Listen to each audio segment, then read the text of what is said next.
Hello बच्चों, मैं doctor लता अग्रवाल। आज हम BA part first history paper 1 foundation of Indian culture के टॉपिक इंडियन आर्ट हमारी सभ्यता संस्कृति इंडस वैली सिविलाइजेशन में सिंधु घाटी की सभ्यता से प्रारंभ होना मानते हैं। इसके पूर्व का इतिहास हमें ज्ञात नहीं है, परंतु हम वैदिक काल से प्रारंभ होने से पूर्व सिंधु घाटी की सभ्यता, जिसकी खुदाई 1920-22 में दयाराम साहनी राखलदास बनर्जी ने की, इसके आधार पर हम सैंधव कला का वर्णन पढ़ेंगे। सैंधव कला के बाद वैदिक कला, मौर्य कला, गुप्तकालीन कला और हर्षवर्धन कालीन कला और राजपूत चित्रकला के संबंध में हम अध्ययन करेंगे। सैंधव कला मीन्स सिंधु घाटी की सभ्यता की खुदाई से प्राप्त अवशेषों के आधार पर जो हमें कला के दिग्दर्शन होते हैं, वह सैंधव कला किस रूप में है?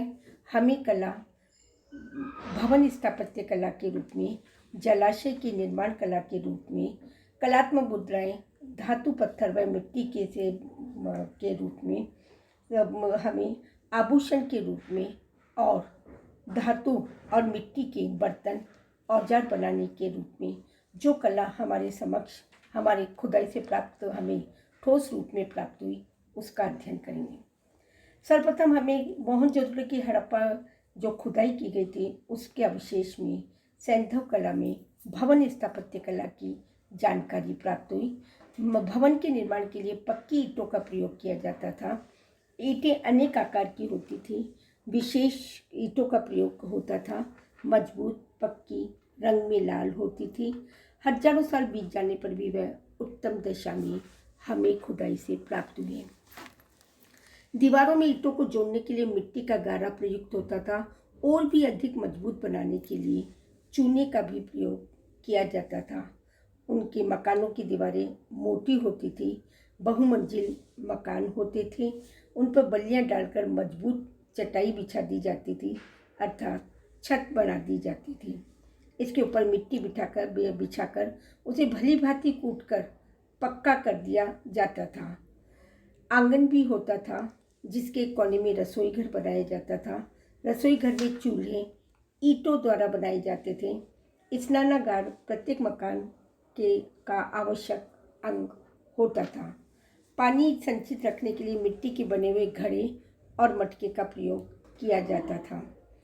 खुदाई से विशाल इमारत के अवशेष भी प्राप्त हुए, जिनकी लंबाई 220 फीट से 242 फीट और चौड़ाई 112 फीट से 115 फीट तक होती थी।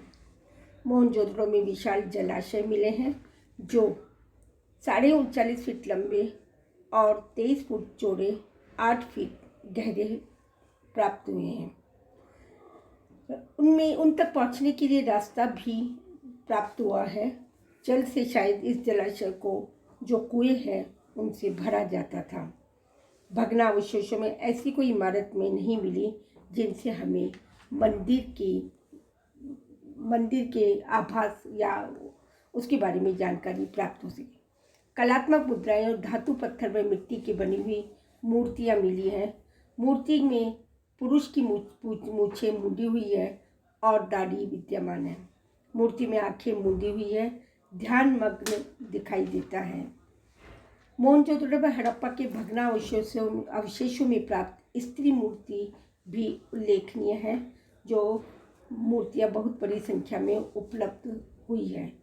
कमर के नीचे का एक कपड़ा भी प्रदर्शित किया गया है और जिस पर आभूषण अंकित किए गए हैं। एक मुद्रा पर किसी देवता की आकृति भी अंकित है, जिसके 3 मुख हैं और सिर पर सींग बनाए जाते हैं।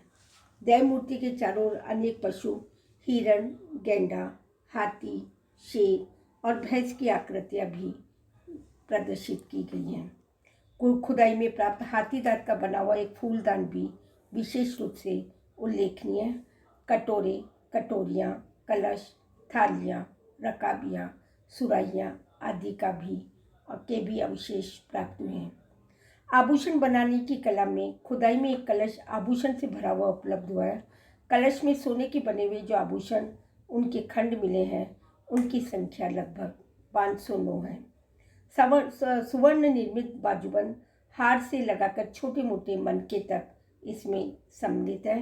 भग्नावशेष में भी आभूषण से भरे कलश उपलब्ध हुए हैं। स्वर्ण के अतिरिक्त चांदी और बहुमूल्य पत्थर, लाल पन्ना, मूंगा आदि के आभूषणों में प्रयोग करना, तांबे, हाथी दांत, हड्डी और मिट्टी के बने हुए बहुत से आभूषण इस सभ्यता से के अवशेष से प्राप्त हुए। इसी प्रकार धातुओं द्वारा बर्तन, औजार बनाने की कला भी उन्नत अवस्था में थी और तांबे का प्रयोग प्रचुर मात्रा में किया जाता था। चांदी की तो केवल 3 बर्तन उपलब्ध हुए हैं, तांबे और पीतल के बर्तन अधिक संख्या में प्राप्त हुए हैं। आरी में दांत भी बने हुए हैं। आरी की सत्ता से यह सूचित होता है कि बढ़ई का शिल्प सैंधव सभ्यता में भली भांति विकसित हुआ होगा। इसके अतिरिक्त परशु, तलवार, कटार, धनुष बाण, बर्छी, भाला, छुरी आदि भी अनेक प्रकार के हथियार बन मिले हैं जो तांबे पीतल के हैं। सिर के केशों का प्रसाधन मूर्ति में बहुत ही सुंदर रूप से प्रदर्शित है।